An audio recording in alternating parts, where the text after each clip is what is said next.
Señores participantes, muy buenos días. El día de hoy, sábado 2 de septiembre de 2023, estamos dando inicio a la 7ª clase de la Escuela Sindical.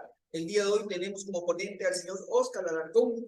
Él es ex dirigente del Colegio Periodista del Perú, ex dirigente de la Federación de Construcción Civil del Perú, ex dirigente de la CGTP y actualmente es secretario general de la Central Nacional de Jubilados y Pensionistas del Perú, quien el día de hoy nos va a disertar sobre su ponencia, sindicalismo de clase. Con ustedes dejaré en la ponencia al señor Óscar Alarcón. Muchas gracias por la presentación. Vamos a ver, elige la pantalla, selecciona ventana, acá.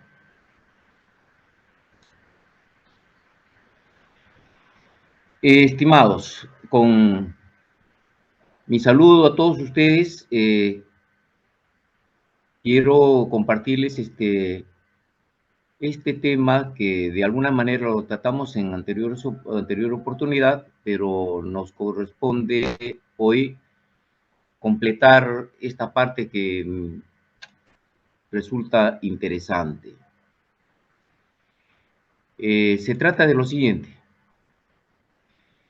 Habíamos analizado que en el movimiento sindical existen dos centros internacionales. Uno se llama Federación Sindical Mundial y otro se llama la CIS, la Confederación Internacional de Sindicatos.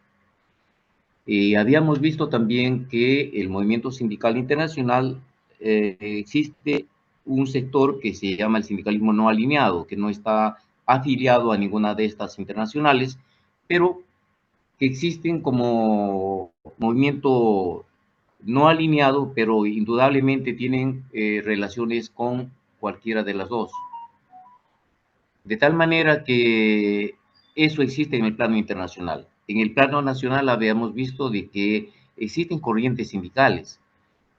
El movimiento sindical no tiene pensamiento único, precisamente es un frente único, que es distinto al pensamiento único. Por eso es que generalmente no hay una sola central, por ejemplo, en el caso del Perú, una sola central sindical. Hay varias centrales sindicales. ¿Por qué? Porque expresan puntos de vista filosóficos, doctrinarios, expresan sentimientos, intereses y métodos de trabajo. Es decir, una concepción del mundo laboral distinta a otra central. Por eso es que en el Perú existen 4 centrales y cada uno expresa una corriente. Entonces habíamos visto que hay varias corrientes sindicales, una es la corriente del sindicalismo libre y democrático, otra es la corriente social cristiana, hay otra corriente que es la corriente degenerando el movimiento sindical, apareció en construcción civil, yo le denomino el sindicalismo lumpen. Y bueno, y últimamente apareció un sindicalismo que se denomina sindicalismo científico, ¿no? De eso hablamos la vez pasada, simplemente tratamos de recordar. Pero de todos estos, ustedes se preguntarán, ¿cuál es el sindicalismo del SUD? ¿Cuál es el sindicalismo de la CGTP? ¿En dónde estamos? ¿En dónde estamos navegando? Y vamos a aterrizar con énfasis en el sindicalismo clasista. ¿Por qué le denominamos sindicalismo clasista? Le denominamos sindicalismo clasista porque expresa los intereses, la voluntad política, económica, social de una clase. Y en este caso es de la clase social de los trabajadores. Extendido este concepto, podríamos decir que de la clase proletaria, los pobres del país. El sindicalismo clasista, como cualquier otro sindicato, defiende los derechos laborales y lucha por mejores condiciones de salario, de vida y de trabajo. Esa es la naturaleza de todo sindicato. Pero en el sindicalismo clasista hay una diferencia, porque las corrientes anteriores, las corrientes distintas que hay, generalmente tienden a una conciliación de clase proletaria más la clase dominante o la clase burguesa, la clase capitalista. En nuestro caso es distinto, porque valora al proletariado o clase trabajadora como principal agente de transformación y desarrollo. No es el capital el que genera desarrollo, no es el capital el que impulsa el desarrollo de los países. Es necesario, es importante, pero el principal agente de transformación y desarrollo de un país es su clase trabajadora. Muy bien. Esta corriente sindical fue introducida en el Perú por José Carlos Mariátegui a su retorno de Europa. Ustedes ya conocen la historia de Mariátegui, muy niño sufrió un accidente, pero fue desde muy adolescente, ingresó al mundo del trabajo en el diario La Prensa y desempeñó tareas manuales, pero al mismo tiempo él, como tenía acceso a mirar el mundo que sucedía en nuestro país, a mirar los acontecimientos, él tomó partido por los trabajadores. De tal manera que se atrevió, entre comillas, de hacer críticas a los importantes personajes intelectuales de ese tiempo. Entonces le encontraron escribiendo, el dueño de la prensa, admirado por esta situación, por el atrevimiento de este jovenzuelo, conversa con él, ve la capacidad intelectual de Mariátegui y lo invita a continuar trabajando y le invita inclusive a escribir. Bueno, entonces él allí nace su simpatía con el movimiento laboral peruano. Y esa simpatía viene desde su experiencia en casa, porque él fue un joven, o un hijo de padre ausente, ¿no?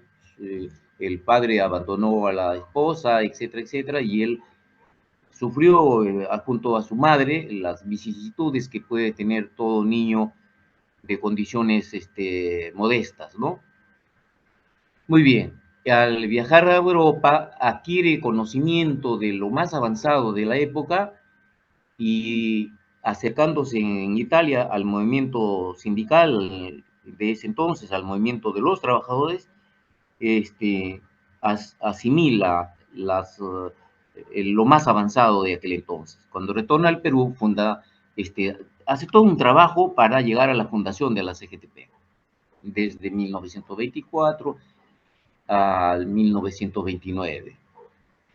Muy bien, entonces la valoración de Mariátegui, recogiendo la experiencia y los estudios de los líderes del movimiento obrero internacional, los clásicos del movimiento obrero internacional,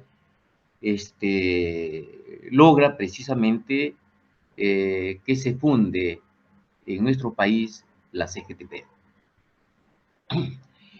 Y el accionar del movimiento sindical responde al reconocimiento de las contradicciones entre capital y trabajo. Ahí está la herencia que nos distingue de cualquier otra corriente sindical. Hay contradicción entre capital y trabajo. Si bien es cierto, ambos son necesarios para el impulso del desarrollo de un país, lo importante es que esas relaciones se armonicen, esas relaciones no entren en una contradicción insalvable, ¿no? Es decir, cuando estas contradicciones son insalvables, pues existe lo que se denomina la lucha de clases, o sea, el reconocimiento de los intereses opuestos y irreconciliables entre explotados y explotadores, entre proletarios y patrones capitalistas. Pero hay otra contradicción, la contradicción fundamental del sistema capitalista. Esta contradicción se da entre producción social y propiedad privada de los medios de producción. Por ejemplo, miles de trabajadores laboran en Telefónica del Perú y en muchos países del mundo. Todos son tratados con la misma vara, con la misma medida, nos pesan con la misma balanza, etcétera, etcétera, entonces quiere decir que la producción es social, pero en cambio la propiedad es privada, la propiedad de los medios de producción es privada. Es decir, los trabajadores no son dueños de la empresa, no tienen participación en la propiedad de la empresa. Muy bien, entonces miren compañeros y compañeras, esta es la esencia del sindicalismo clasista en el Perú. Y el sindicalismo clasista está sustentado en valores. Y los valores, el primer valor, la regla de oro, la niña de nuestros ojos es la unidad sindical.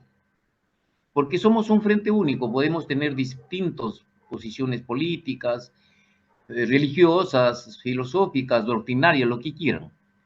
Pero todos los trabajadores de Telefónica, tanto del Perú y de otras naciones en las que opera Telefónica, por ejemplo, todos forman parte de un gran frente único. Están unidos, ¿por qué?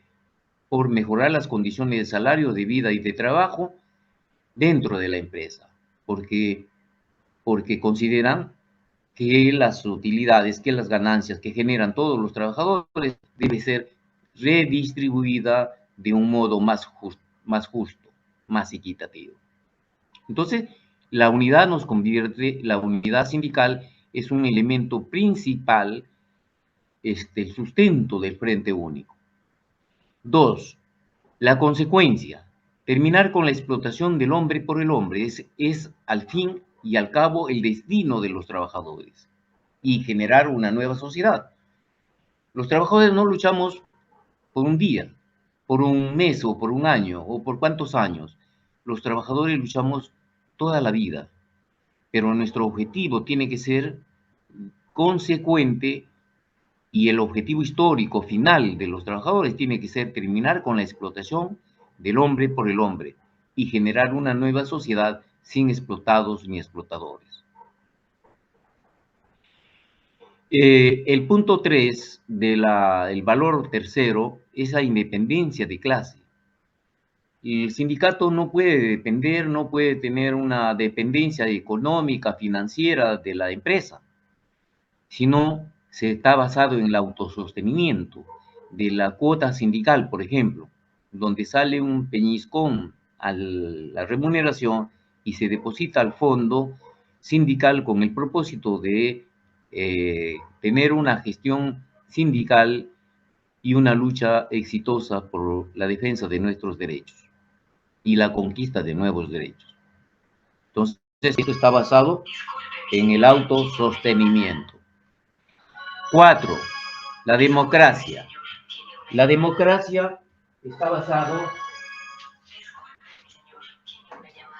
Permítame, por favor, estoy desconectando nos interrumpe, nos saca de...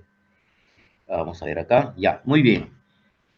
Entonces, hablamos de la independencia. La independencia está relacionada, como decía, con la propia fuerza que debe ser generada por el propio sindicato. No depender ni de la autoridad, ni de la empresa, ni de cualquier otro extraño al movimiento sindical. Entonces está basada en el autosostenimiento. El cuarto valor es la democracia directa y participativa. Es la democracia más avanzada que hasta hoy existe, que se practica en los sindicatos, solo que no le hemos dado el interés ni la valoración necesaria. La democracia directa y participativa significa que este domingo vamos a elegir el nuevo consejo directivo, pero en diciembre alguien nos falla, alguien mete la pata o la mano, que es lo más peligroso. Entonces no espera que termine su gestión, no termine la gestión si es de 2 años, al final se le va a juzgar. No, la Asamblea General puede en noviembre decidir la corrección que corresponda. Esta democracia está determinada por lo que se llama el centralismo democrático. El centralismo democrático significa que en el sindicato hay momentos en que la dirección tiene que actuar de una manera centralizada. Para eso existe una junta directiva y la junta directiva interpreta el mandato de los trabajadores que les han brindado su confianza. Ojo, mandato. Mandato viene a decir que la junta directiva se convierten en mandatarios. ¿Y qué cosa es mandatario? Hay que distinguirlo, que el mandatario es el que hace mandados, no es el mandamás. Ojo, no es el mandamás. Como conozco algunos sindicatos que tienen propietarios, que tienen dueños, que tienen no dirigentes, sino caudillos como dirigentes, el que tiene, inclusive tiene la llave del local, no lo comparte con nadie, todo lo puede y todo lo sabe. Eso no tiene nada que ver con la democracia sindical, no tiene nada que ver con el centralismo democrático. El centralismo es la gestión del consejo directivo, muy bien. Y la democracia está relacionado con el conjunto, con la asamblea general, con la decisión de las mayorías. Son las mayorías las que mandan, las que encargan el mandado al consejo directivo. Entonces, esa combinación de centralismo democrático en momentos, consejo directivo hace gestión, interpretando el mandato de los trabajadores, y la democracia es la consulta, las asambleas generales, etcétera, etcétera. En, las, en el sindicalismo, las mayorías mandan, ojo, las mayorías mandan, y las minorías, aún no estando de acuerdo, pueden sostener un punto diferente, pero se supeditan al acuerdo de las mayorías. Eso es otra situación que hay que precisar. Y finalmente, el punto 5 de solidaridad. El problema tuyo es un mío, eso significa mancomunidad de intereses, y la solidaridad no tiene fronteras. No es un tema de la solidarizarse entre los trabajadores de Telefónica, sino también ampliar romper esos anillos que nos aíslan del resto del movimiento sindical. Por eso somos solidarios primero con nuestros pares, los parientes. Me estoy refiriendo a otros trabajadores que laboran dentro de la empresa y que no necesariamente estén en la planilla principal. Un círculo más grande es el resto del movimiento sindical y finalmente es el movimiento sindical internacional. Muy bien, esto es en todo caso lo que quería recordarles a todos ustedes porque este es un tema muy interesante. Comentario aparte. Quisiera un retorno, una retroalimentación. ¿Me están escuchando bien? ¿Alguien me puede indicar? Hola, hola, hola. Sí, Oscar, estamos escuchando bien. Te escuchamos bien. Por favor, sí, porque si no estoy hablando en esta montaña donde me encuentro. Muy bien, Muy bien. ya, bien. Entonces, sobre el movimiento sindical se han tejido ahora algunos criterios. Ha aparecido, como les decía, una corriente sindical que se llama sindicalismo científico. Pero esa corriente sindical está confundiendo el papel del sindicato, que es una institucionalidad con personalidad propia, ¿no? Con el trabajo de partido de los trabajadores, que es otra cosa distinta. Sobre eso sería bueno tratarlo un día, si ustedes gustan, el rol del sindicato y el rol del partido de los trabajadores. El sindicato es el partido de los trabajadores y el partido, como el sindicato es el Frente Único de Trabajadores y el partido es otra cosa, es la organización política de los trabajadores. Esa relación podríamos tratarlo en una próxima oportunidad. ¿Y por qué digo esto? ¿Por qué quiero terminar con esta recomendación? Primero, porque la lucha de los trabajadores, de los sindicalistas, es una lucha que se da en diversos planos. Es en el plano político, en el plano económico y en el plano de las ideas, ideológico. Entonces, el movimiento sindical no es un movimiento acartonado, adocenado, es un movimiento vivo, es un movimiento que genera inteligencia y genera desarrollo, genera novedad en su accionar. No se anquilosa, no se congela. Es un movimiento, como digo, es un movimiento vivo. Entonces, el movimiento sindical tiene que debatir, tiene que construir, tiene que renovarse, etcétera, etcétera. Muy bien, entonces dicen los clásicos del movimiento obrero internacional que la clase trabajadora es la que tiene que sepultar al capitalismo, porque esa es la época que nos ha tocado. La clase obrera no apareció en el feudalismo, no apareció en anteriores formaciones humanas. La clase obrera aparece con la revolución industrial, allá en el siglo antepasado, en los años 1860, mucho más antes, 1840, etcétera, etcétera. Entonces, con la revolución industrial en Inglaterra. Entonces, el capitalismo aparece con grandes inventos maravillosos. Entonces, la sociedad capitalista aparece deslumbrando y los estudiosos del fenómeno capitalista, los estudiosos del fenómeno laboral, del fenómeno obrero, llegan a la conclusión que efectivamente la sociedad capitalista es muy maravillosa, etcétera, etcétera, pero trae un defecto en sus entrañas, la explotación del hombre por el hombre, porque el capitalismo sin la explotación del hombre por el hombre no puede existir. En consecuencia, ellos llegan a un estudio y vaticinan que así como los siervos, los campesinos, acabaron con el feudalismo, los trabajadores acabarán con el capitalismo. Por eso dicen, el capitalismo nace con un defecto, la explotación del hombre con el hombre, pero siendo una sociedad maravillosa, traen en sus entrañas al propio sepulturero.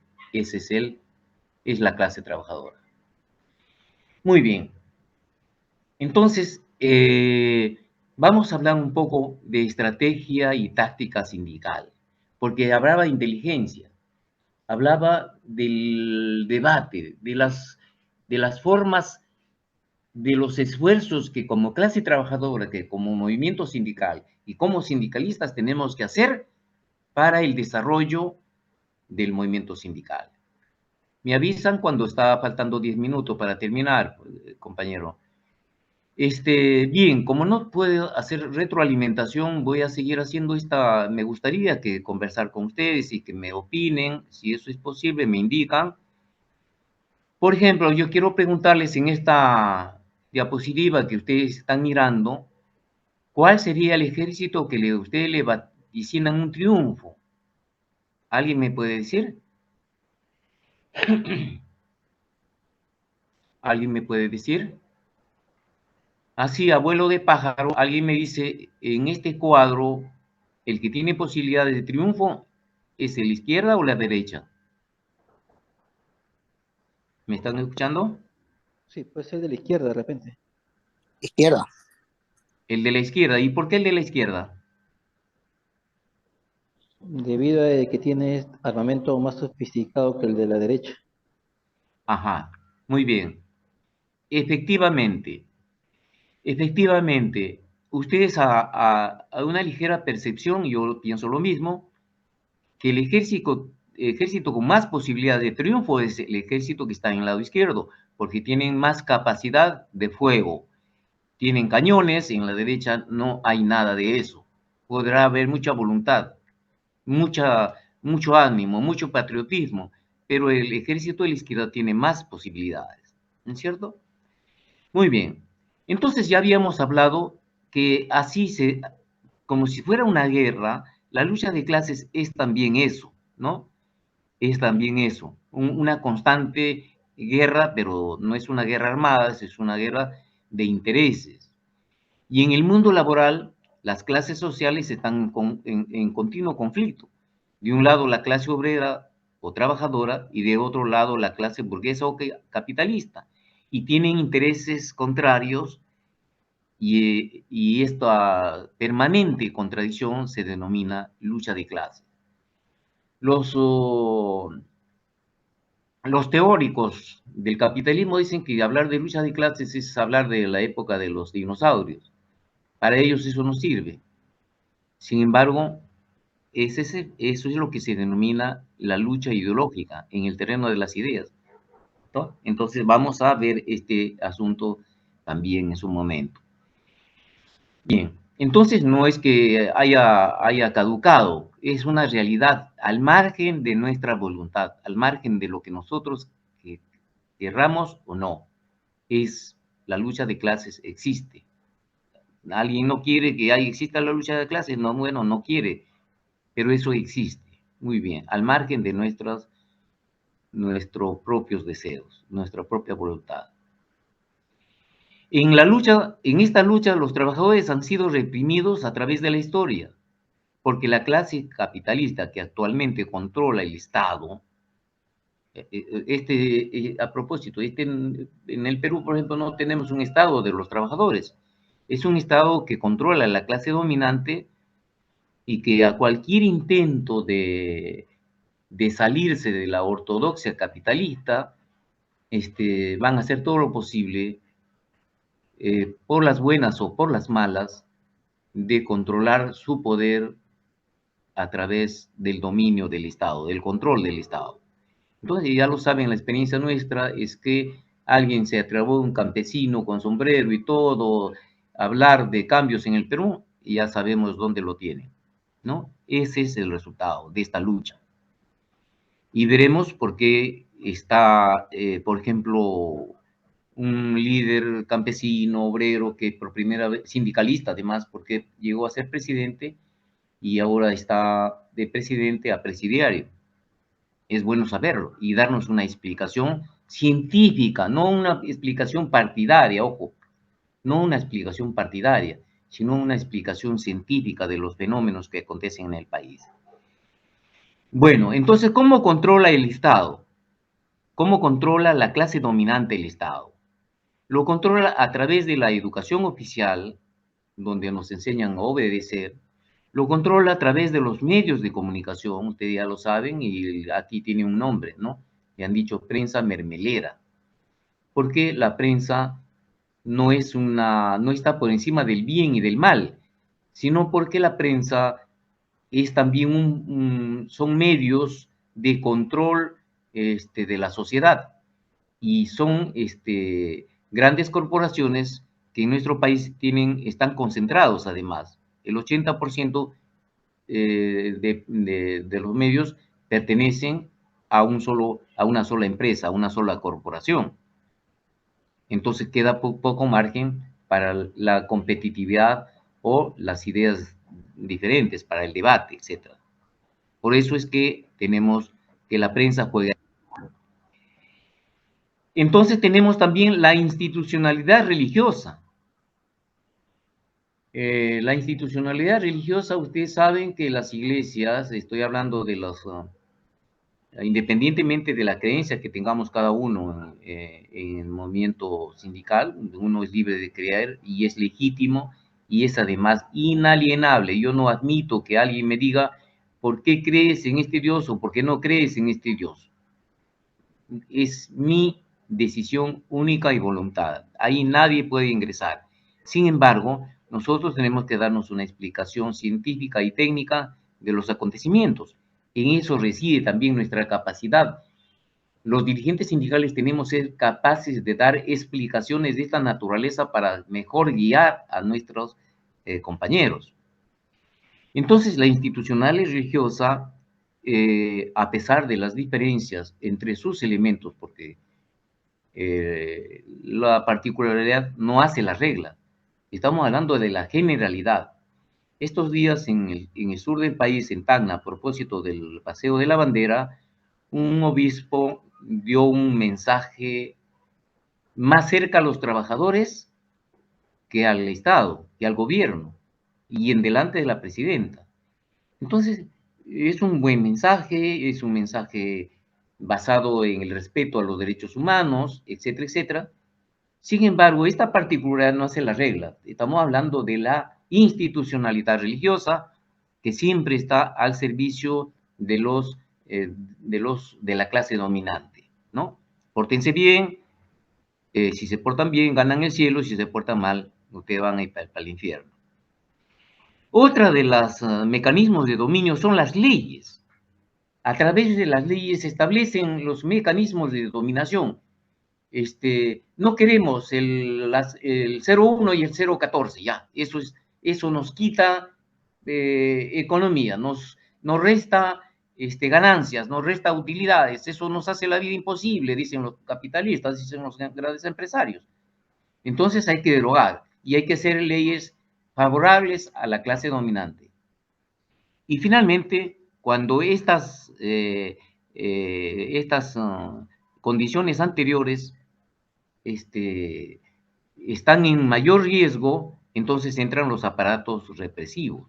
Entonces, este es el comportamiento de la clase dominante, el control del Estado, y ese control es a través de, repito, la educación oficial, los medios de comunicación, la institucionalidad religiosa, las leyes y los aparatos represivos. Ahí tenemos la historia en dos figuras. Muy bien, entonces ¿significa que estamos en guerra? Claro que sí, es una guerra que viene a ser un conflicto de intereses entre obreros y patrones capitalistas. Le denominamos lucha de clases y su expresión es la protesta sobre diversas formas, en nuestro caso, sobre todo la huelga en la empresa o la huelga general, según sea el caso, ¿no? La huelga en la empresa es una expresión superlativa de lo que es la contradicción. Entonces, uno va a la huelga no por deporte, uno va a la huelga porque hay razones suficientes para protestar. Y la huelga, entonces, es el mecanismo más conocido hasta hoy. Y la huelga general es otro caso que ya puede ser el conjunto de trabajadores, no solamente mi sindicato, sino los trabajadores en general, como la huelga general que hemos tenido en la historia, y podríamos mencionar esta huelga de la conquista de las 8 horas, etcétera, etcétera. O el 19 de julio del 77, que dio lugar a que los militares vayan a los cuarteles y se elabore una nueva constitución. Entonces, lo que queremos es que los dirigentes hagan lo posible de poner en potencia el conocimiento, es decir, máxima inteligencia y planificación. No veo la posibilidad de desarrollo de un sindicato si es que sus dirigentes no planifican. Por ejemplo, un ejército en una guerra está dirigido por un comando que tiene obligación de vencer al ejército contrario. Un sindicato en un conflicto está dirigido por su comando, que es la junta directiva, y tiene la obligación de conseguir victorias para su gremio. Por ello se necesita dominio de mejor inteligencia y mayor capacidad de planificación, es decir, el manejo de la estrategia y táctica en la lucha sindical. Y esto comienza por conocer tus propias fuerzas, conocer las fuerzas del adversario. ¿Ah? ¿Por qué hay huelgas que duran 40 días? Oiga, no tengo, yo me admiro de esa, y no me admiro de su resistencia, porque la tienen para llegar a 40 días. He visto estas huelgas de 40 días. El problema es que esas no pudieran ser 40 días, pudieran ser un día. Es decir, lo que tenemos que tener la inteligencia suficiente para ganar sin mayor costo posible, sin bajas de nuestra parte. Entonces hay que conocer nuestras propias fuerzas, nuestras propias potencialidades. Entonces, ¿qué cosa es la estrategia? La estrategia es la sucesión de hechos ordenados que parten de un punto para llegar a un punto final, denominado objetivo. Esa es la estrategia. ¿Tienes claro cuál es el objetivo final de tu lucha? Esto es lo que hay que fijar primero, antes de realizar cualquier acción desesperada que salga de los sentimientos, que salga del hígado por el resentimiento o salga del corazón por el afecto. No, no. Tiene que salir de la razón, del raciocinio, del razonamiento. Tiene que salir desde el cerebro. Muy bien. ¿Y qué cosa es la táctica? La táctica está referida a la técnica que consiste en distribuir y dirigir las fuerzas para la construcción de un objetivo limitado o un objetivo inmediato. Ojo, la táctica no es la estrategia, son objetivos pequeños de pasos inmediatos. Son los movimientos tácticos. Es decir, la táctica, el objetivo es irrenunciable. El objetivo no se mueve.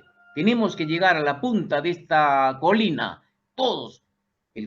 Nadie puede quedarse en el camino. Bueno, entonces, ¿cuál sería la táctica para llegar a la punta de la colina? Tendríamos que buscar el camino más adecuado, tener el ejercicio, la resistencia física suficiente para alcanzar eso, sortear cualquier inconveniente, etcétera, etcétera. ¿Eso qué significa? En este dibujo, en esta gráfica, vemos el objetivo estratégico aquí en el centro, en el círculo azul, pero la táctica está moviéndose aquí en diferentes posiciones. La táctica no es lineal. La táctica puede significar avanzar, pero también puede ser retroceder, ojo. Y cuando está bien fijado la estrategia, los movimientos tácticos, aún de retroceso, no significan una traición, sino que es un movimiento inteligente. Es el tablero del ajedrez, compañeros y compañeras. Muy bien. Entonces, retroceder no significa una traición. Me voy a mover a la izquierda, paralizo, me muevo a la derecha, continúo hasta llegar al objetivo final. Eso es la táctica. Y para hacer, en esta lucha, si hablamos de estrategia y táctica, entonces tenemos que hablar de logística. La logística es el conjunto de operaciones desarrolladas en apoyo de las unidades de combate. Comprende la consecución, el mantenimiento, el transporte, suministros, equipos.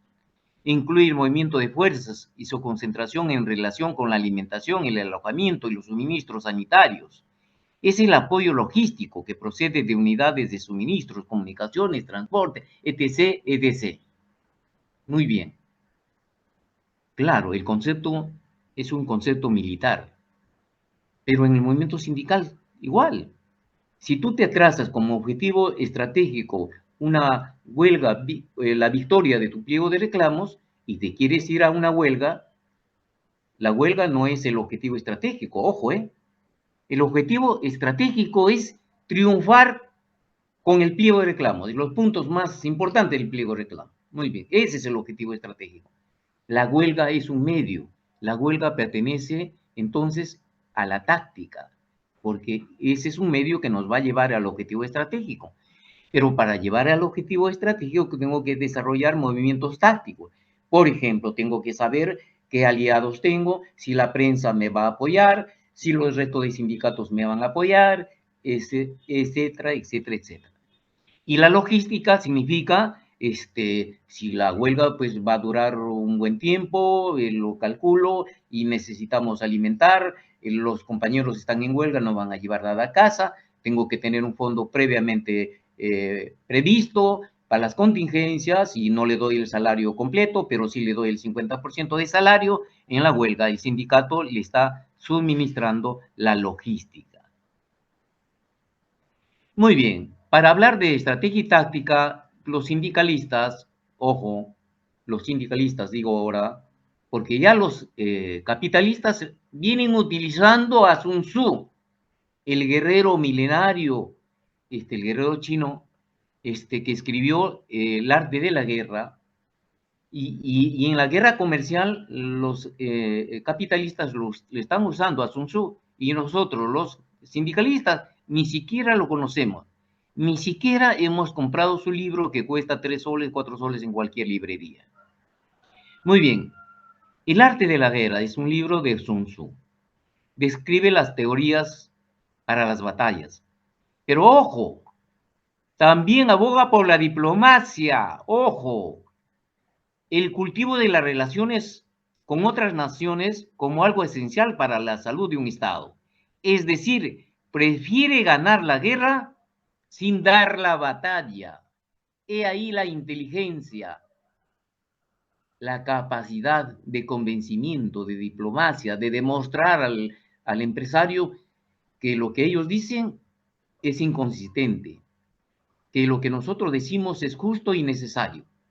Esa es entonces ganar la guerra sin dar la batalla. Eso es lo que hay que procurar, y para eso se necesita manejar el arte de la guerra, que es ser inteligentes en el manejo de la estrategia y táctica.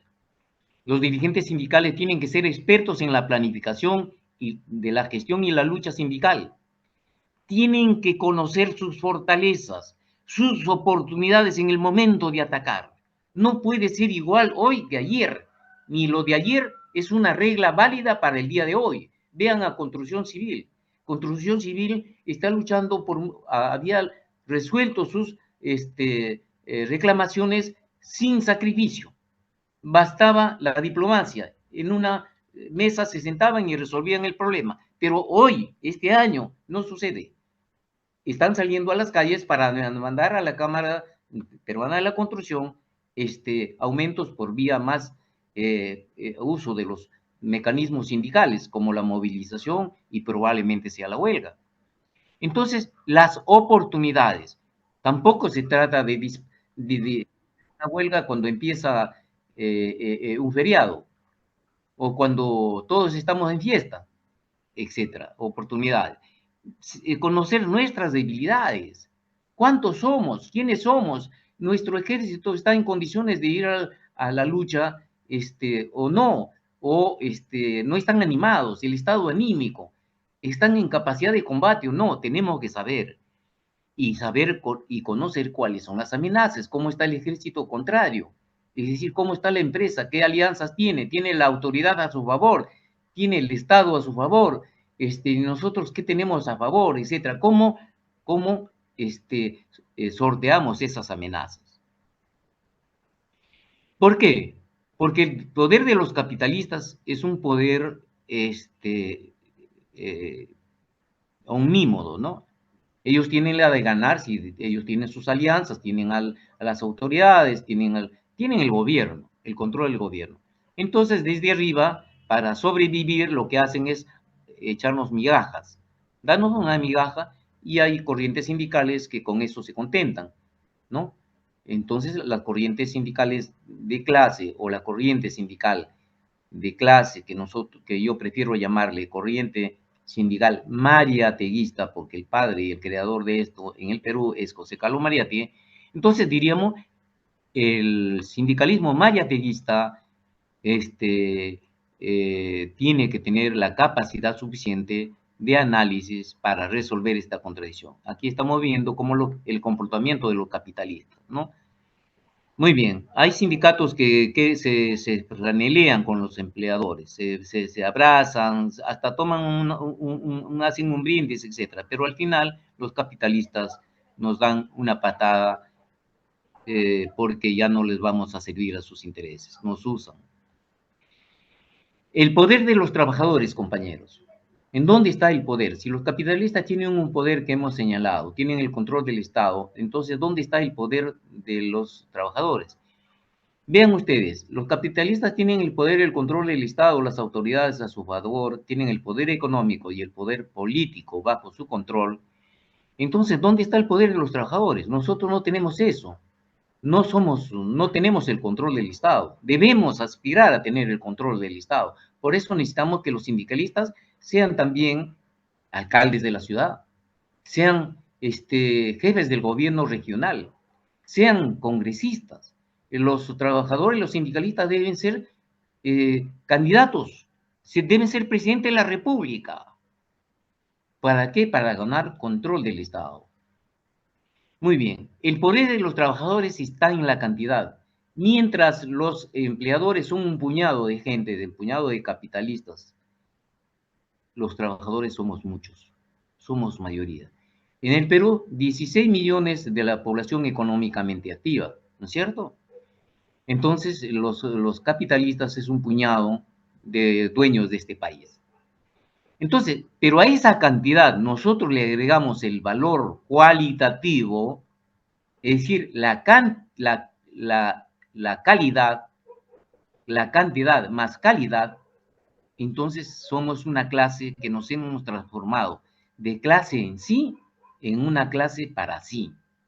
Es decir, la cantidad más la unidad, que es la condición cualitativa de calidad, entonces nosotros, repito, habremos logrado un nivel de conciencia de clase, que habremos convertido la clase en sí, porque ahora somos una clase en sí, pero una clase para sí significa la clase que piensa para ella, que se la juega, que no aspira a resolver el problema de la negociación colectiva puramente, que no se queda ahí, sino que quiere el control del Estado para ponerlo al servicio de la clase trabajadora. Eso es transformar en una clase para sí. En todo esto tenemos que ver con la correlación de fuerzas. A ver, ¿quién tiene la mayoría? ¿Quién tiene la mayoría? Diríamos ahorita, para hacer un repaso, lamento no tener la posibilidad de conversar con ustedes, no haya retroalimentación,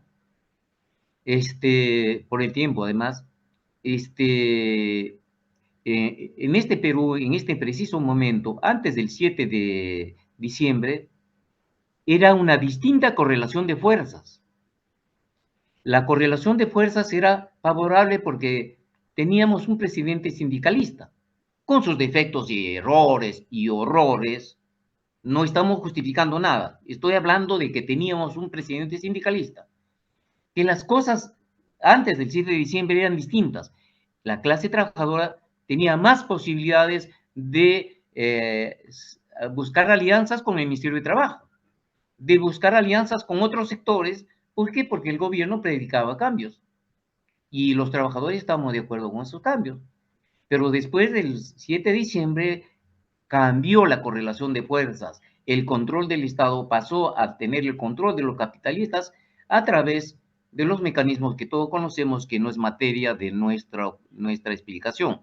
Entonces, la correlación de fuerzas para los trabajadores debe ser acumular, reunir, sumar, multiplicar, concentrar, unir, juntar.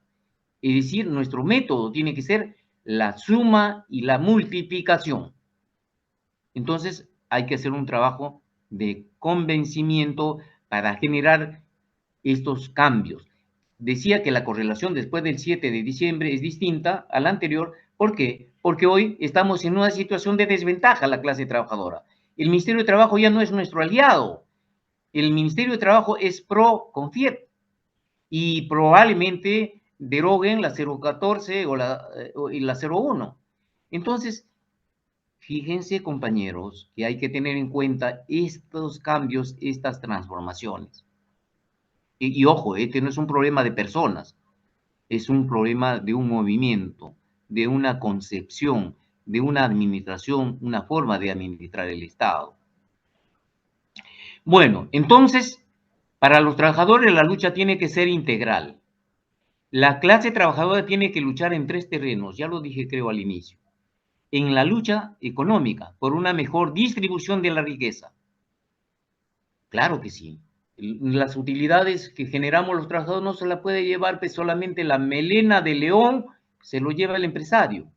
Y a nosotros los trabajadores, que somos miles, nos deja con la colita de león. Entonces la distribución de la riqueza, por eso la lucha tiene que ser en los 3 planos. En la lucha económica por mejor distribución de la riqueza, Y la lucha política de la clase trabajadora tiene que ser por alcanzar poder político, control del Estado. Esa tiene que ser una de las razones más allá de la lucha económica.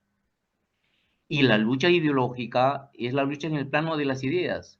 No consentir, compañeros, que digan que nosotros somos colaboradores.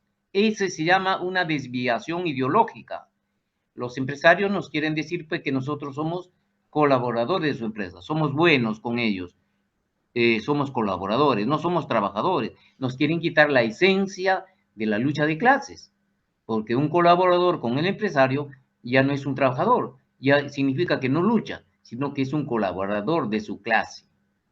Entonces la lucha en el plano de las ideas tiene que ser, tenemos que darle también salvaguardando la lucha y la pureza de nuestras ideas, de nuestra concepción sindical. Ya les dije que la misión histórica de la clase trabajadora, al fin y al cabo, compañeros y compañeras que me están escuchando, nosotros estamos en un proceso natural de desarrollo de la vida. Entramos a los 18 años a laborar, seguimos laborando muchos años, llegas a los 65, estás en edad de jubilación y pasas a ser un pensionista. Toda tu vida laboral entregaste al desarrollo del país, a la producción de bienes y servicios, pero tu historia termina, si ganaste 3.000 soles como trabajador, vas a ganar una pensión entre 500 soles y 893. Es decir, después de haber entregado tu vida al desarrollo del país, terminas siendo un mendigo. Pero para no terminar siendo un mendigo, los trabajadores tenemos que, además de asumir la lucha sindical, asumir nuestra misión histórica. Y la misión histórica de la clase trabajadora está expresado de la siguiente manera. Yo los dije ya, pero bueno, vamos a recordar. El capitalismo ha nacido de modo sorprendente. De modo sorprendente. Compañeros, dense cuenta que estamos viviendo una nueva revolución de la ciencia y la técnica en estos momentos. Es increíble. En estos momentos apareció la inteligencia artificial. Y la inteligencia artificial nos puede llevar a la manipulación robótica. Entonces, la clase trabajadora no tiene que estar a la expectativa ni bajo dominio de que otros tengan dominio de la inteligencia artificial y los sindicalistas nos quedamos solamente en el pliego de reclamo, aumento de salarios, esto por acá que por allá. No, no, no. El dominio de la inteligencia tiene que ser también un reto del movimiento sindical para no quedarse a la saga. La inteligencia artificial es una herramienta que puede ser bien utilizada por los trabajadores, por el movimiento sindical. Ese es el reto. Muy bien. He visto información en las redes sociales, compañeros, que en un año se pueden crear 350 niños en laboratorios. Es decir, a través de la manipulación genética se puede producir nuevos seres humanos escogiendo el color de la piel, el color de los ojos, el color del cabello, pueden ser manipulados de tal manera que no conozcan enfermedades, etcétera, etcétera.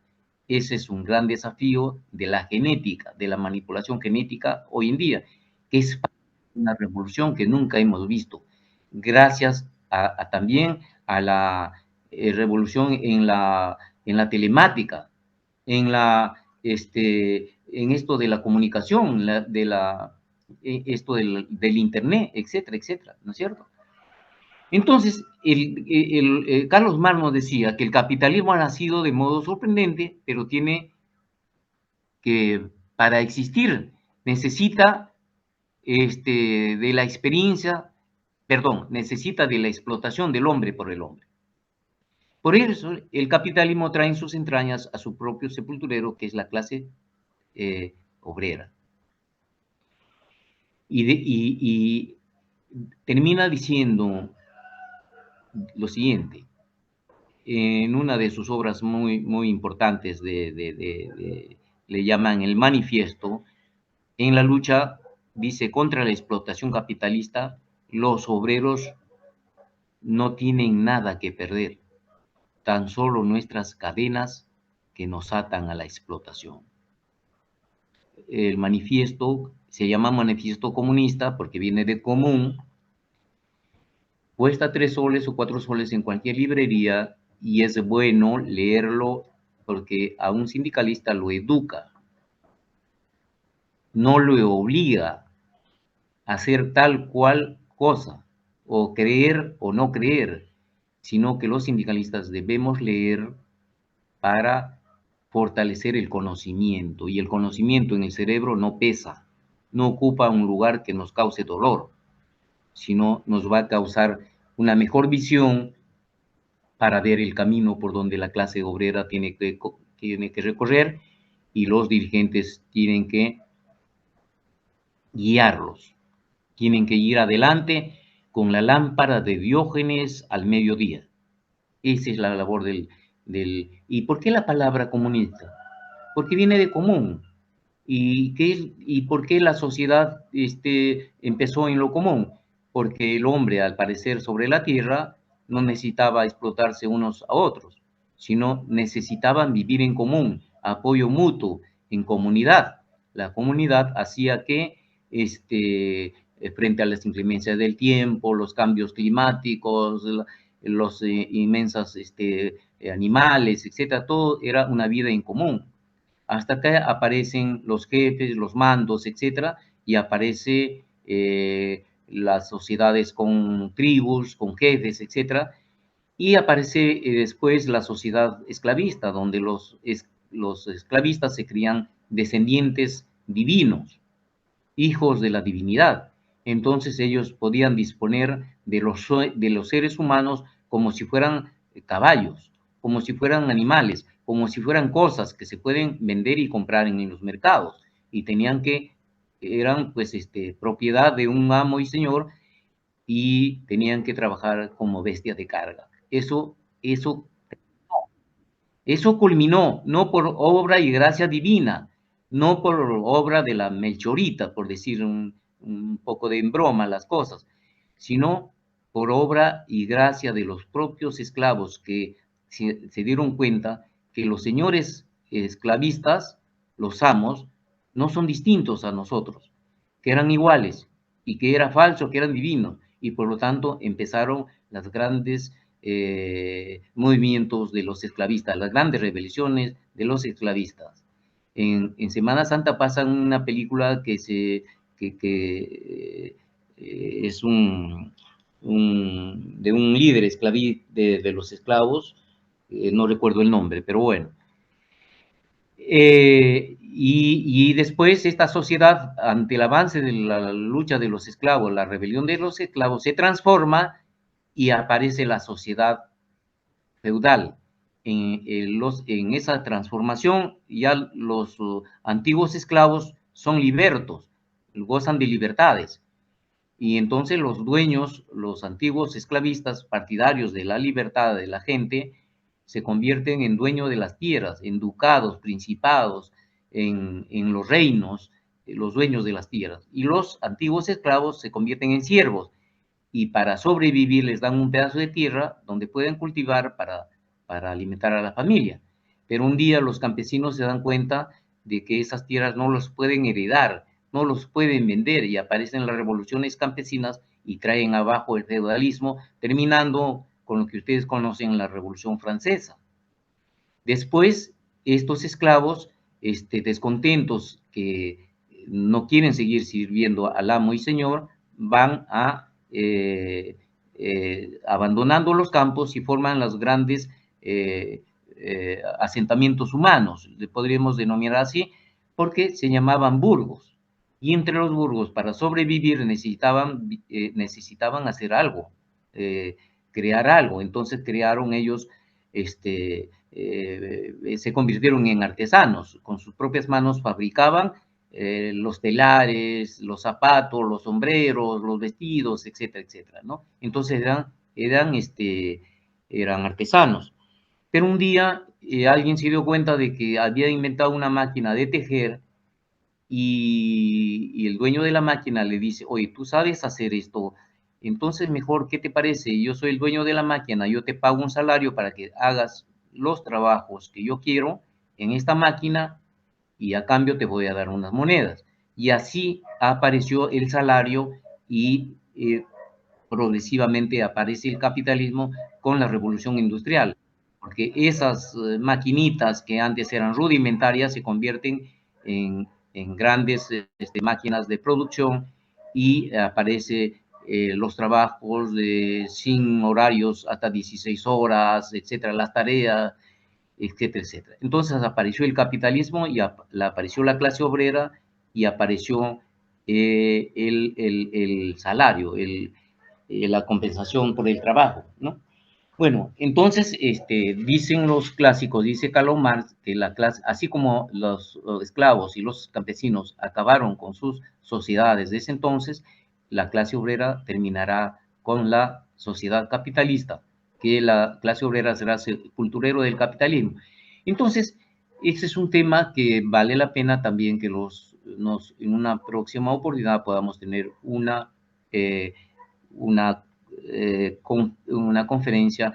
Me gustaría que fuera presencial para que haya retroalimentación, haya feedback en la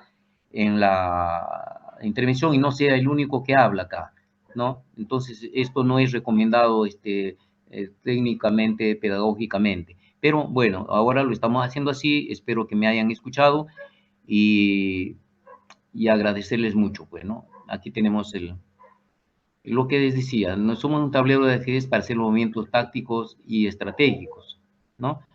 Muy bien, entonces ustedes nos dirán, entre otras cosas, el tema de la negociación colectiva, que es un espacio de encuentro entre trabajadores y empleadores para negociar las condiciones de trabajo, pero alguien me decir, no, no vamos a acabar con los empresarios porque estamos haciendo negociación colectiva, una buena negociación colectiva nos hace feliz a todos, etcétera, etcétera. Bueno, pero dejemos eso para una próxima oportunidad. Hoy por hoy quiero agradecerles, agradecerles por haberme escuchado y decirles que estamos a su disponibilidad para cualquier situación, al margen de si es un curso programado o es un curso que ustedes puedan reunirse y podamos tratar estos asuntos bajo la dirección, sí, de su secretario de Educación y Cultura del sindicato, el compañero Caldas.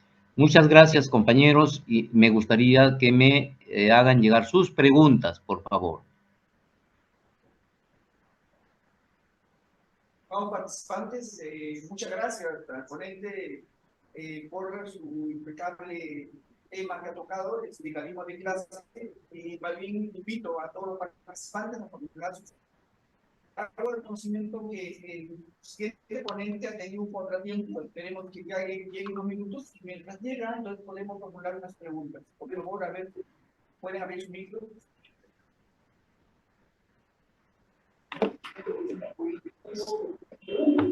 Sí, buenos días. Buen día, adelante con la pregunta. Sí, gracias por la ponencia. Es muy interesante. A mí me ha dejado un poco, digamos, intrigado el tema de los poderes. Entendemos que siempre ha existido un poder económico y ese poder económico maneja un poco las intenciones de las políticas. Pero a ese poder económico se asuman otros dos poderes económicos, que ahí es donde viene mi intriga, el poder religioso y el poder mediático, ¿no? Entonces, son instituciones que de alguna manera el ciudadano común y corriente recurre día a día, ¿no? Con mucha frecuencia. Entonces, estos poderes que están, digamos, alineados a este poder económico, ¿de qué forma, digamos, se construye ese manejo sobre la sociedad? Es decir, ¿cómo influye ese poder? ¿De qué manera se hace presente en la sociedad a fin de considerarlo como una amenaza? o al menos con algo que uno tenga que tener en cuenta que existe y que pone en riesgo los objetivos o los derechos laborales en este caso. Ese sería mi inquietud. Gracias. Bien. ¿Te habló el compañero Rubén Lara?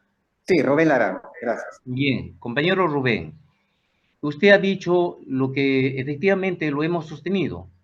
El poder del dominio del capitalismo sobre los trabajadores, sobre la sociedad en general, está expresada por los elementos que usted ha señalado.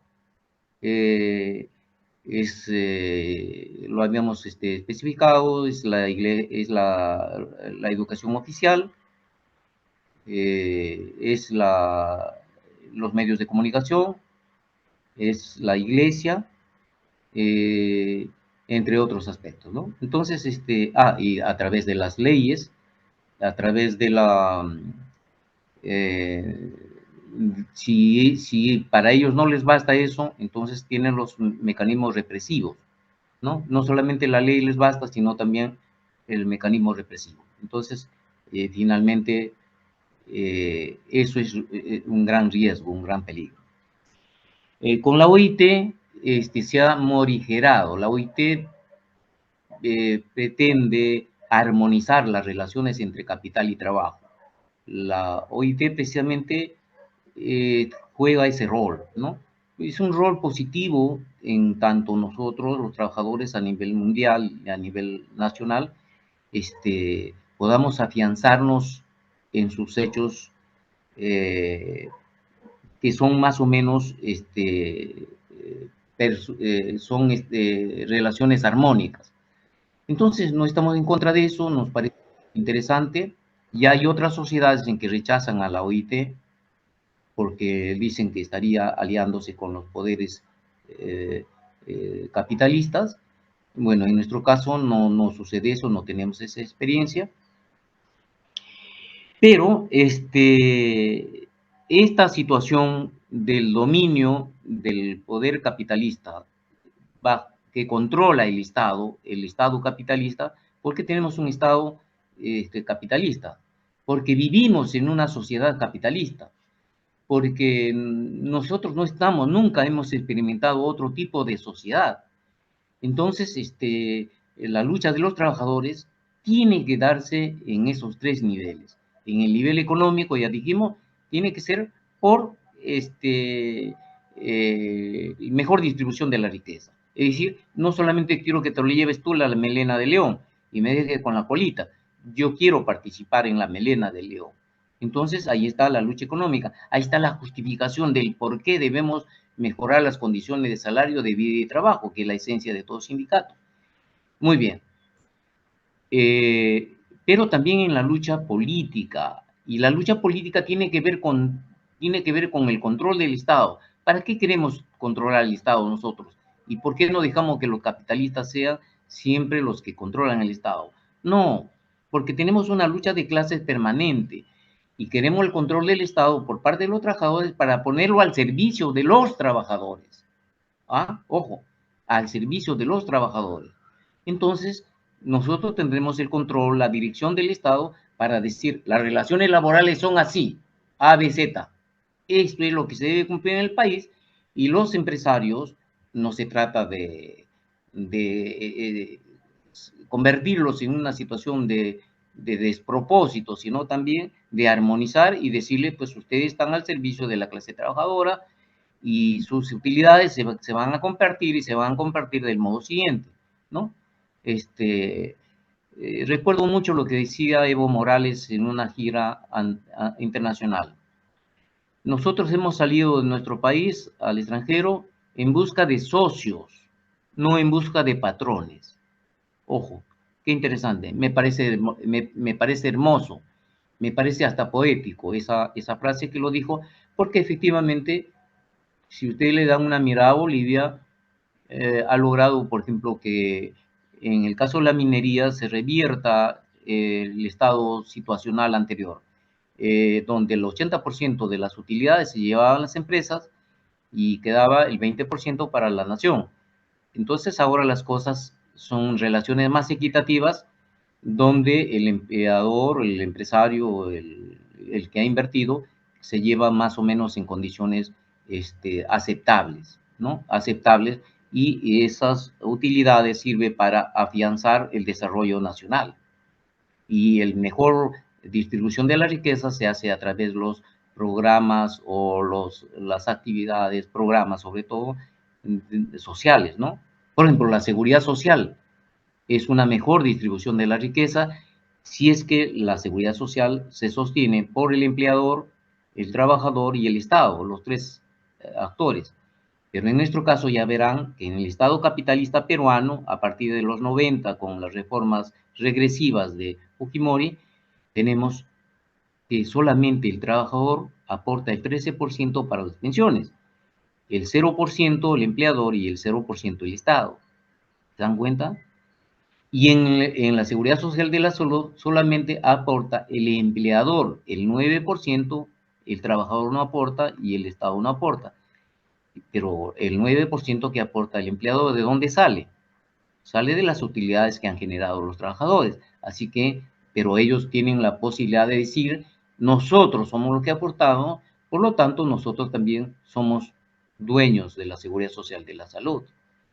Y bueno, cositas como esta cosa que digo último sobre dueños o no dueños, pertenece a la lucha ideológica, ¿no? La lucha por el control, por tener más poder, tener poder en la seguridad social, tener poder en los distintos estamentos del Estado, significa una aspiración de los trabajadores. Hecho que ni siquiera lo hemos pensado, no lo estamos pensando en el movimiento sindical. En el movimiento sindical estamos pensando más en la negociación colectiva que en los temas de fondo. Estamos empezando, damos vuelta en el primer círculo, no damos vuelta en el círculo de fondo.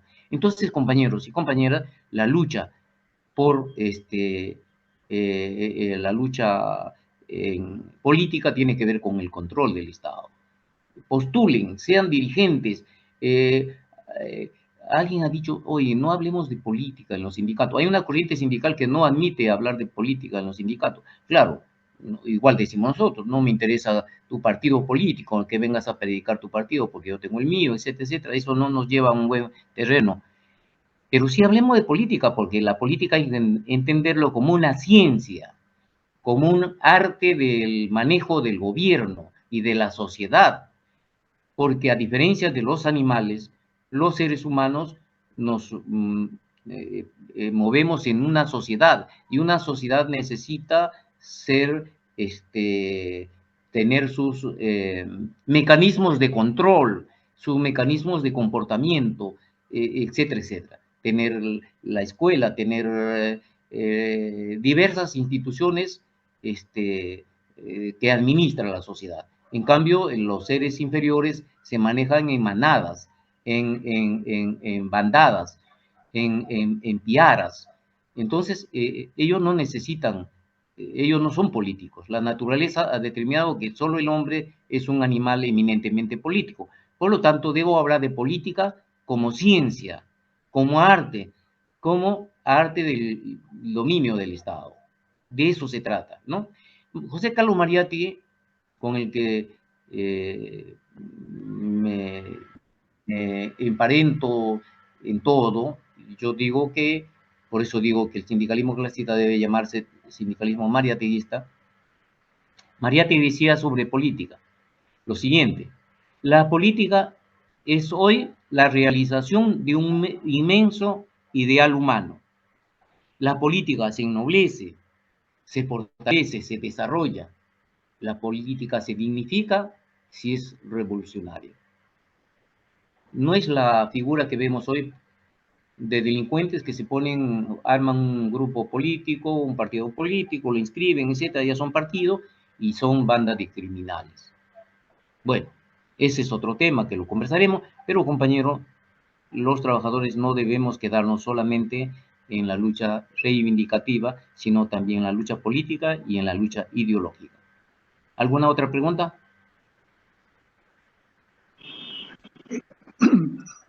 Bueno, don Ojar, ¿cómo está? Les saluda Marcos Caldas. Marcos, dígame. La lucha de clases, digamos, es permanente, de hace muchos siglos atrás. En similitud al tema que el día de hoy estamos tratando y que se relaciona al aspecto laboral, es, digamos, sinónimo de la lucha sindical, aquella donde ya no la pelea es con los grupos económicos, no es con el empleador. De su punto de vista y por la experiencia que usted tiene, ¿puede usted citar cuáles serían los logros más significativos que esta lucha sindical o lucha de clases ha logrado en nuestro país en los últimos años? Bien. Cuando hablamos de estrategia y táctica, hablamos de medir nuestras fuerzas y en la medir las fuerzas del contrario, del adversario, ¿no? Entonces decíamos que estamos en una situación de desventaja porque nosotros no tenemos control del Estado. Entonces el Estado no es un aparato que está encima del bien y del mal. Es, según sea quien lo controla en esta lucha de clases, el que lo controla es el que tiene las posibilidades de ordenar y mandar, de amoldar a la sociedad a los intereses de la clase que tiene el control del Estado. Nosotros en esta lucha de clases, que la vivimos siempre, aunque no querramos, aunque no hayamos leído, aunque no sepamos que existe o no existe, la lucha de clases está presente. Y está presente porque hay una contradicción, querramos o no querramos que haya esa contradicción, existe esa contradicción. Por ejemplo, vamos a ver,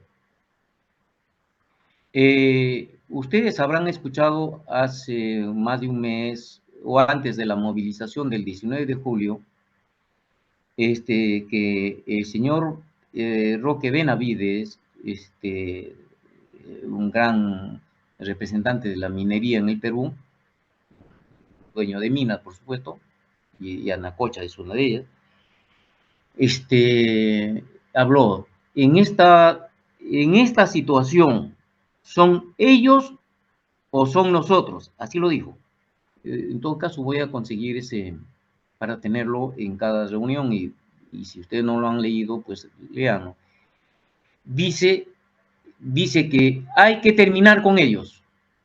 ¿A quién se refiere cuando dice ellos? Él está hablando por los protestantes del 19 de julio, porque consideran que lo que están haciendo los trabajadores, y en este caso el movimiento regional, que ya pasó de ser una lucha reivindicativa, una lucha económica, a una lucha política, porque ahí en la demanda de la movilización o de la huelga que puede haber, no es una lucha reivindicativa, es una lucha política.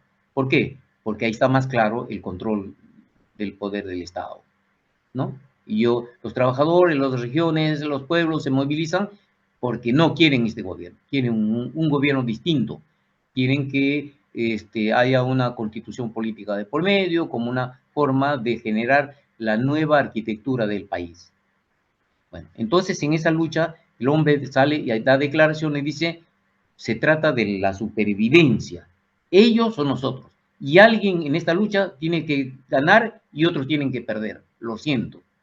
Entonces, pero los llamados a perdurar acá somos nosotros. Palabras textuales de este caballero y la forma más exacta de la lucha de clases. Él aboga por su clase, por la clase capitalista, por los que tienen el control del Estado, y para eso pintan que tienen una sociedad de bondades, de atención, de generación de empleo, de generación de beneficios para el país. Ellos se están rajando, y el resto debe obedecer. Entonces, es incompatible la existencia de protestas y de gente que, según ellos, estarían bajo criterios extraños, distintos, que perturban el desarrollo nacional. Porque el desarrollo nacional, según ellos, es distinto, es la forma que lo están planteando. Esa es una expresión de lucha de clases, que lo dicen ellos, ¿no? Porque los ejemplos que hemos dado están desde nuestro lado, pero es el mejor ejemplo de lucha de clases. Es muy consecuente con su clase. Muy bien, ¿qué hemos ganado nosotros con la lucha de clases? No hemos ganado porque no tenemos control del Estado. Se intentó tener un gobierno distinto, un gobierno en la que lo presidió un sindicalista, un dirigente campesino, y ya vemos cómo resultó. Y ya vemos cómo se tejió ese manejo de deshacerse. Este cholo, este campesino, este no pasa de diciembre, no pasa. Y para eso trabajaron en el Congreso, y etcétera, etcétera. Entonces, eso es la lucha de clases. Solo que tiene otra dimensión, que es una lucha política, pero es parte de la lucha de clases. Entonces, los trabajadores, ¿qué actitud debemos tomar allí? O estamos con ellos, estamos con nuestra clase. Por eso es el sindicalismo de clase. Por eso el sindicalismo marieteguista, ya dije, valora a los trabajadores como el elemento principal del desarrollo nacional. No es el capital, no es el capitalismo. El capitalista no pone en un baúl sus dólares allí el 1 de enero y se va y lo descubre el 31 de diciembre y los dólares han multiplicado. No es así. Tiene que invertirlos y al final del año, al invertirlos, necesita mano de obra, mano de los trabajadores. Entonces los trabajadores generan la producción y es allí donde el capital se desarrolla, el capital crece, el dinero invertido es el capital. Muy bien, nosotros no hemos ganado hoy tener el control del Estado, pero la lucha de clases se desarrolla todos los días. Y en los sindicatos, ¿qué es lo que ganamos? Podríamos decir que la ganancia son las huelgas exitosas. Eso es parte de la lucha de clases, que ganas en un paso táctico, pero no has ganado un paso estratégico, no has dado el objetivo final, el objetivo histórico de la clase debe ser el control del Estado, ¿no es cierto? Entonces, ese debe ser nuestro objetivo estratégico, pero al tener una negociación colectiva exitosa, has ganado un paso táctico dentro de la lucha de clases, porque eso también te ha significado contradicción, te ha significado riesgos, te ha significado confrontaciones, etcétera, etcétera, ¿no? Entonces, has ganado un paso táctico y has hecho una negociación colectiva exitosa. Es una forma de ganar la lucha de clases, pero como un paso táctico, no un paso estratégico. Lo estratégico vendría a ser el control del Estado para que ese Estado esté en poder de los trabajadores. Y eso, con toda certeza, no lo hemos ganado. No hemos ganado eso, ¿no? Hemos ganado en otro momento histórico, en 1977, el 19 de julio del 77, un paso táctico, derrotar a la dictadura de Morales Bermúdez, que todos los militares vayan a sus cuarteles, y hemos ganado una nueva concertación social a través de la Asamblea Constituyente que parió, que dio a luz una nueva constitución política, la del 79, que hasta hoy es la más avanzada, pero que se ha derogado en los años 90 porque la lucha de clases cambia de posición, cambia de control, cambia de poder. Es una dictadura que se controla el Estado y las cosas se hacen más difíciles. Ojo, ahora también se hacen las cosas más difíciles. Corremos el riesgo de terminar una dictadura de sangre y fuego. Por lo tanto, hay 70 muertos ya en el camino. Y la presidenta está siendo repudiada en todo sitio que se va. El último es en Tacna. Y eso son expresiones de lucha de clases. Solamente que las expresiones de lucha de clases se dan en diferentes tonos, modalidades, en diferentes terrenos y en diferentes formas. Una es la lucha económica, es en la que nos encontramos los sindicatos negociando y dando huelga, y la otra es la lucha política, que es la lucha por control del Estado. Bien. Si hay una otra pregunta. Sí, Oscar, buenos días. Les saludo Rafael Yachua. Rafael, adelante. Hace poco usted en su exposición mencionó de la situación crítica que tienen las personas que se jubilan, ¿no? Por por la baja pensión que tienen, ¿no es cierto? Uh-huh. Desde su punto de vista, ¿qué acciones como personas y como sindicato deberíamos realizar de forma específica para poder revertir esa situación que al final de cuentas todos vamos a llegar, ¿no? Gracias. Ya, Rafael. ¿Qué estamos haciendo por eso, no? ¿Qué debemos hacer? Muy bien.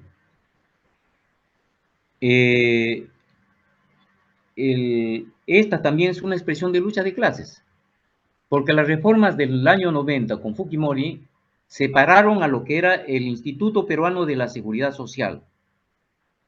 El Instituto Peruano de la Seguridad Social administraba el Seguro Social de Salud y las pensiones.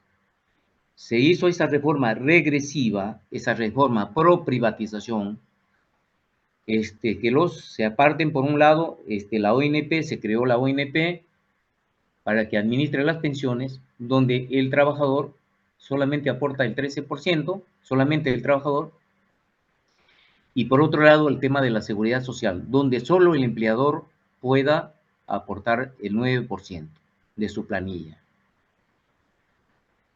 Y así se ha establecido hoy, han pasado tantos años y esa situación es una expresión de la lucha de clases. De los años 70 adelante, al 75 sobre todo, el gobierno, el control del Estado estaba en poder de unos militares. En la primera fase fue un gobierno con Velasco Alvarado, fue un gobierno nacionalista, progresista, que impulsó la industrialización del país antes de la importación de bienes, ¿no? Entonces, la industria en el Perú no puede funcionar sola si no tienes, por ejemplo, energía eléctrica, no tienes mano de obra, no tienes irrigaciones, etcétera, etcétera, etcétera. Entonces, la infraestructura nacional tenía que ser puesta para impulsar ese desarrollo industrial en el Perú. Muy bien. Pero también los trabajadores, porque la industria no se mueve sola, se mueve con la mano de los trabajadores. Entonces, por lo tanto, a los trabajadores hay que darles beneficios. Y uno de los beneficios más grandes, seguramente los más adultos tendrán, o los compañeros que tienen más edad recordarán que teníamos una ley llamada de estabilidad laboral. Teníamos comunidades laborales. Por primera vez los trabajadores migrábamos la planilla de las empresas, etcétera, etcétera. Teníamos distintas formas favorables a los trabajadores.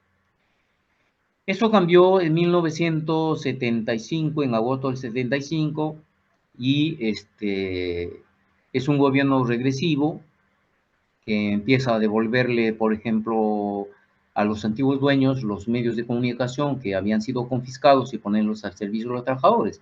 Por ejemplo, el diario Expreso fue cedido a las comunidades laborales. Recuerdo mucho porque hay un periodista que trabajó en el sindicato de ustedes, Chin creo, o a Chin, se apellidaba el compañero. Trabajó en el diario Expreso en esos tiempos y fue un gran periodista que puede dar fe de esta situación. Bueno, él ha fallecido, yo lo conocía en una situación de mayoría de edad. Bueno, pero entonces la pregunta está encaminada, ¿qué estamos haciendo por revertir esta situación en el sector de las pensiones? Ahora, como decía, los trabajadores aportan el 13% y nadie más. Pero al lado de estas pensiones que administra la ONP, que es el sistema público, el Sistema Nacional de Pensiones, o Sistema Público de Pensiones, hay todo un afán para trasladar a los pensionistas de la ONP hacia las AFP, porque las AFP han disminuido su capacidad económica con los retiros que se han hecho, con los retiros de pensiones de AFP, la devolución de pensiones. Es un hecho interesante también que me gustaría tratarlo en una próxima oportunidad, porque actualmente yo estoy representando pensionistas, soy secretario general del SENAJUPE. Y bueno, entonces este tema de las pensiones, tenemos que nosotros hacer una reforma de pensiones, en primer lugar. Hacer una reforma de pensiones significa que hay que partir del convenio 102 de la OIT, que dice que los que tienen que sostener a la seguridad social son los tres actores: obreros, trabajadores, empleadores y Estado. Y hay que generar una nueva institucionalidad ahí. Por ejemplo, hacer el Instituto Peruano de Pensiones, por ejemplo, ¿no? Que esté administrado también por los tres actores, tenga un gobierno institucional por trabajadores, pensionistas, por empleadores y el Estado. Entonces, eso es la esencia de la seguridad social. La esencia de la seguridad social está en sus valores. Por ejemplo, el valor de la sostenibilidad, de la integralidad, de la universalidad y de la solidaridad. La palabra mágica ahí es la solidaridad, ¿no? Ahí no es como en la ATP que nos miden cuánto tienes, cuánto vales. Acá es solidario. Esa es la esencia de la seguridad social y eso hay que hacerlo. Pero tal vez lo que tenemos que hacer en este momento es que oponernos a la reforma que está haciendo hay una comisión multisectorial del Ejecutivo que quiere proponer al Congreso de la República que se apruebe una ley sobre reforma de pensiones que no cambia nada y que deja ausente la participación del empleador y del Estado. Es decir, a los capitalistas, como es un Estado bajo control de los capitalistas, no quieren tocar a los empleadores ni con el pétalo de una rosa, ¿no? Entonces tenemos que hacer eso. Y finalmente, en este tema de pensiones, tenemos responsabilidades como sindicatos. Primero, que los sindicatos han olvidado a sus viejos. Los sindicatos no tienen una sección o un comité o una asociación afiliada al sindicato que sea de pensionistas. Nos hemos olvidado. Una vez que te jubilas, ya dejaste de ser sindicalista y chao. Nadie pregunta por el hombre que estuvo allí, cuando es todo un recorrido de experiencia, un cúmulo de experiencia. Entonces, los sindicatos tienen que hacer con sus pensionistas tienen que incorporarlos a la estructura orgánica sindical. Entonces, su comité, su sección de pensionistas, etcétera, inclusive tener un representante en el consejo directivo, etcétera, etcétera. Eso es lo que hay que hacer. El movimiento sindical hoy, lo digo con vergüenza, yo he sido dirigente del área de educación de la CGTP, nunca hicimos un curso sobre pensiones, poco hemos hecho sobre seguridad social. Entonces, tiene que cambiar, tenemos que derribar ese muro invisible que existe entre el trabajador activo y el pensionista. De tal manera que, fíjense, estos prejuicios, decían que los pensionistas no podemos hacer sindicato. ¿Cómo vamos a hacer sindicato? Si ya no tienes relación laboral, si no tienes planilla, etcétera, etcétera. Hemos roto ese mito y por primera vez en la historia de sindical peruana hemos constituido al SENAJUPE, que hasta el año pasado fue una asociación civil, en una organización sindical, con registro sindical en el Ministerio de Trabajo, etcétera, etcétera. Es decir, hemos vuelto al mundo laboral. ¿Por qué? Porque los pensionistas seguimos siendo trabajadores, solo que estamos en estado de jubilación. He ahí. Entonces, por lo tanto, los sindicatos tienen que comprarse el pleito de los pensionistas. En su agenda sindical tiene que estar la lucha por mejorar las pensiones, porque les espera una pensión entre 500 y 983. Eso tiene que cambiar, compañeros. Muchas gracias por escucharme en este punto. Si hubiera alguna otra pregunta, podemos cerrar ya la reunión. Don Oscar, ¿qué tal? Buenas tardes. Te saludo, Omar Parco. Omar, adelante, Omar, adelante. Sí, don Oscar, primero agradecer y saludar el tiempo que nos das. Para mí, en lo personal, es recordarte en las escuelas anteriores, afianzar otros términos. Y cuando usted menciona la importancia de reconocer en lo económico, lo político y lo ideológico. En esos tres términos podríamos decir nosotros como representantes de los trabajadores, de la clase trabajadora, es tomar una conciencia, y en esa conciencia, en el terreno de los trabajadores telefónicos, cuando hay estructuras, entre comillas, de cargo, oye, yo soy técnico, auxiliar, secretario, pero también hay otro nivel que le llaman el supervisor, el jefe, el gerente. Ese otro nivel deja de ser clase trabajadora o son trabajadores.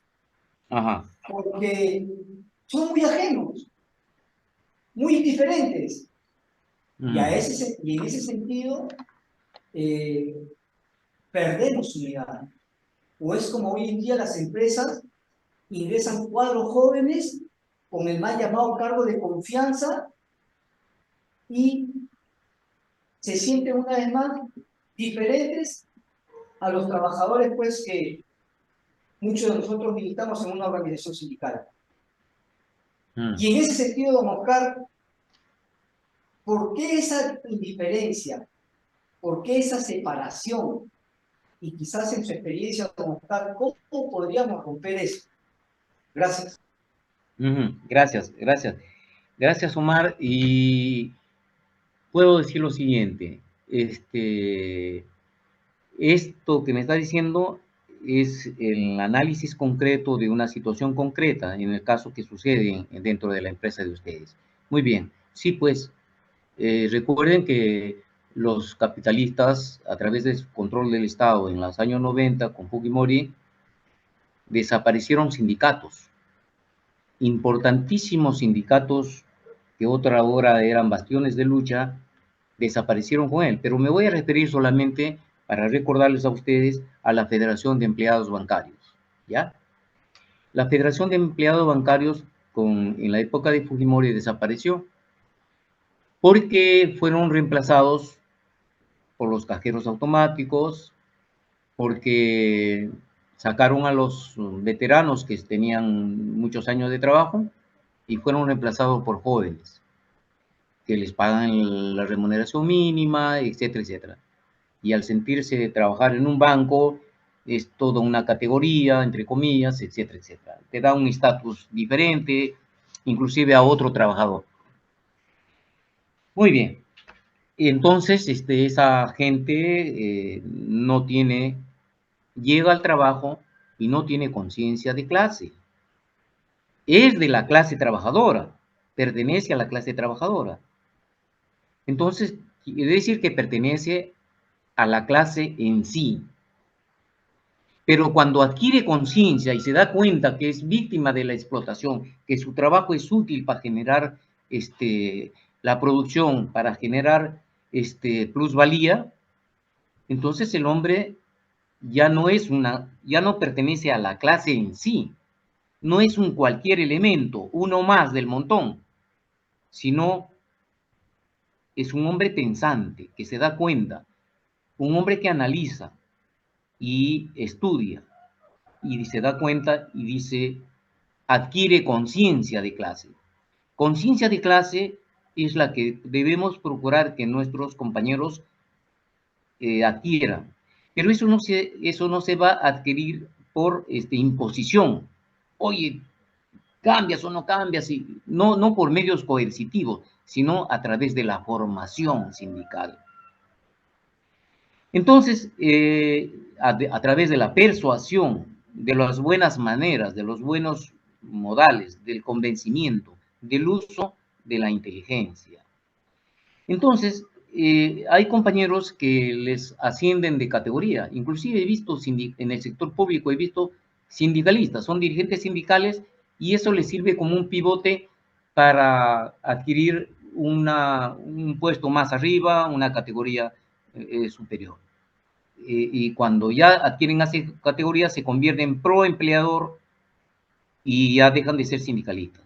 Entonces, el sindicalismo les sirve como un medio de ascenso un medio para arribar a sus cuestiones personales o grupales también pueden ser.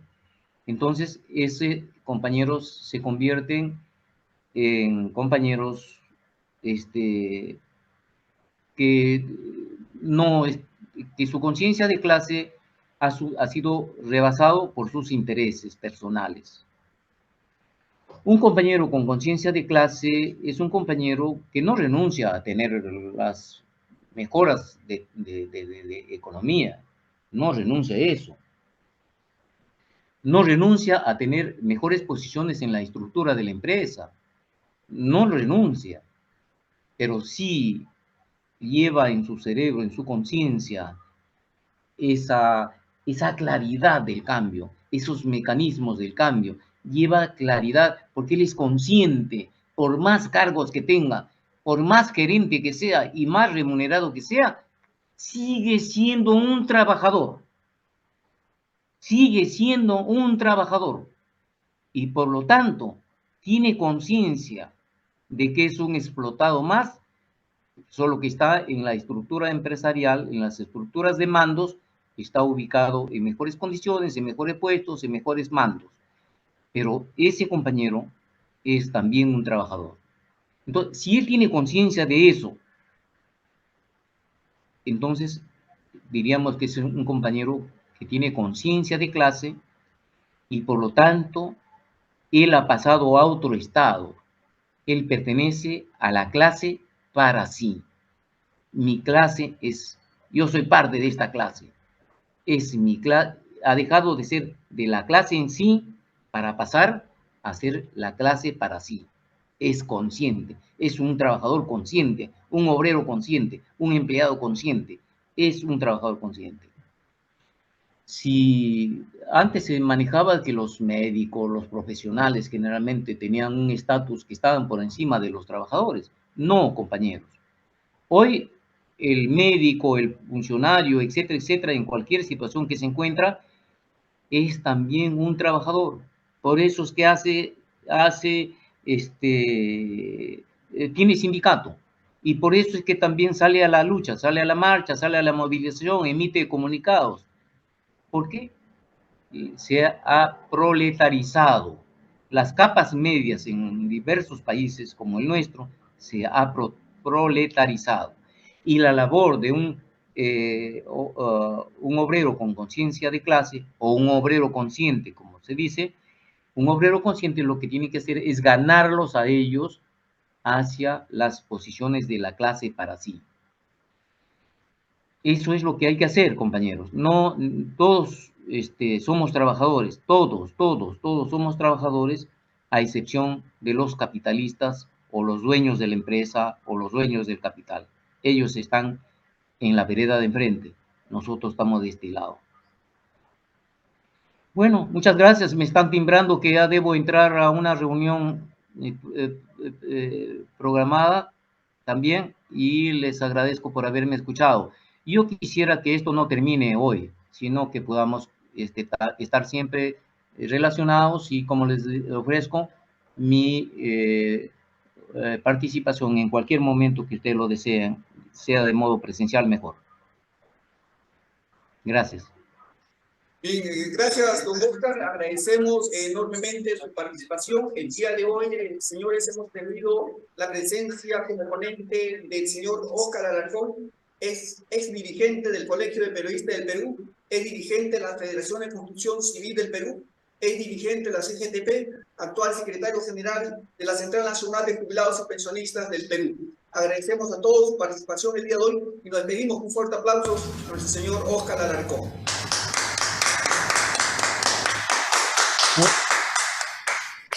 Muchas gracias, muchas gracias. Gracias a usted, don Oscar. A todos los participantes, está el conocimiento que nuestro ponente en cuanto a habilidades blancas, como es la oratoria, el día de hoy ha tenido un percance de salud. La clase por el día de hoy se va a clausurar en estos momentos y los invitamos a participar en la siguiente clase, en la 8ª clase de la Escuela Sindical. Con todos ustedes, muy buenas tardes y hasta la próxima semana.